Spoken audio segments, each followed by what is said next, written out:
flying here, I flew Delta. Mm-hmm. So I flew Delta because this was my last flight to get silver status for 2023. Mind you, I put her on my benefits. She could be non-revving for super cheap, but go ahead. I'm going to non-rev now, but it's really bad to get to the end of the year and then not actually obtain the status. Like, that's one of the loyalties to an airline. You want to make sure that in your calendar year, you are flying them enough to obtain or retain the status that you accrued, because that's one of the major reasons of loyalty to an airline.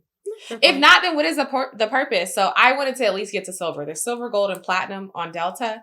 And I'm in Atlanta, so you might as well be flying Delta because they go in and out. And I just wanted to get there. I recently learned because they have medallion qualifying miles. You have to get 2 out of 3 in order to get your status. Okay. So you have the miles, you have the spend, and then you have segments, right? And then if you can't meet one of those, if you have their co-branded credit card, you can spend like $25,000 and that'll supersede and you can just get the status, right? So you have a Delta card though? I do. Okay. I emailed American Express like, hey, my little thing is not moving.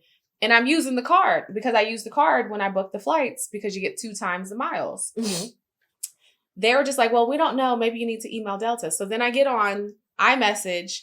I message Delta and I'm like, hey, I'm having an issue. And they're like, oh, we don't know. You need to, call American Express. I'm like, okay, you guys are giving me the runaround. What bank backs Delta's card? American Express. Okay. And Amex is actually its own bank?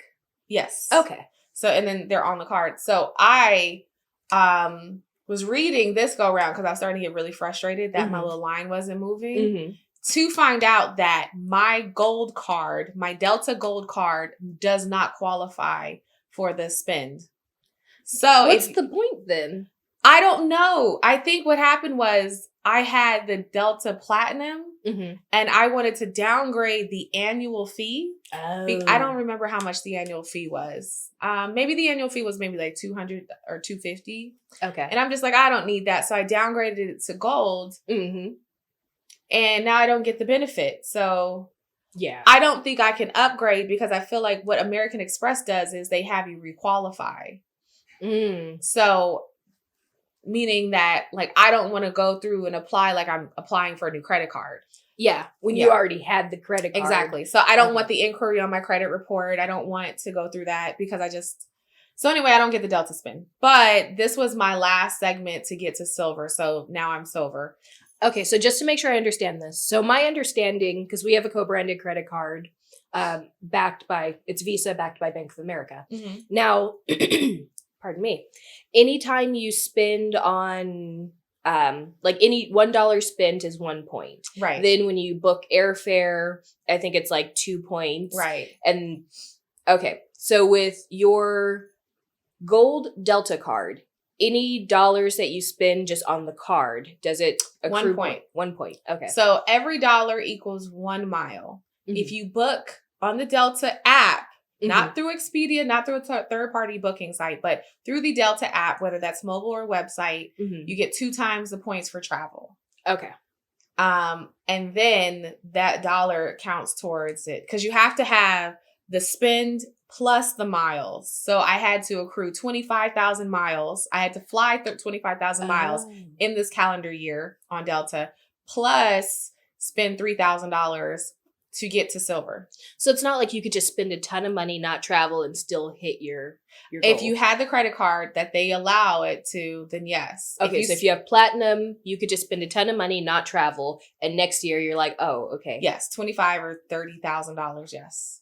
You have to spend $25,000 or $30,000 on the card, which is actually, I mean, I don't know people's spending habits, but for the most part, if that's your primary card that you're using. Well, I think you had talked about like there's a way that you spend where basically all of your regular expenses are on your card. Yes. Like it's not like, oh, I'm shopping at Amazon for $30,000. You're using it to pay off like everything, your car notes and things like that. Or can you? So you can, depending on the bank, but the tip for that is if you're trying to put everything on one credit card because you want to accrue all the points, I would set up it's called Plastique. We'll drop it below in the description box, but you set up a Plastique account and then they will run all of those things through to use your credit card for payment. You do have to pay, I think, a 1.5% fee for that, but you accrue points and it helps you get status, which just makes sense. yes. There's something about it that, like, we have talked about cards so much, and somehow every time you open your mouth and start speaking about it, I just hear white noise. Like, she won't get it. She shops on Amazon. She is an Amazon shopper. I don't understand why she does not have the Amazon co-branded credit card. You could get the credit card with the Visa back, or you could get just the store card. But either way, you get 3 times the points, and you then get to use those points for free stuff. I know, but then you're really buying into that infrastructure. I mean, you have an Amazon box every other day. I do. I have slowed down my shopping substantially, but there's just something about the credit cards that always feels like moderately predatory. And I know it's not. Literally, if you get into it, you can like save yourself a ton of money. But in my mind, it just feels scammy.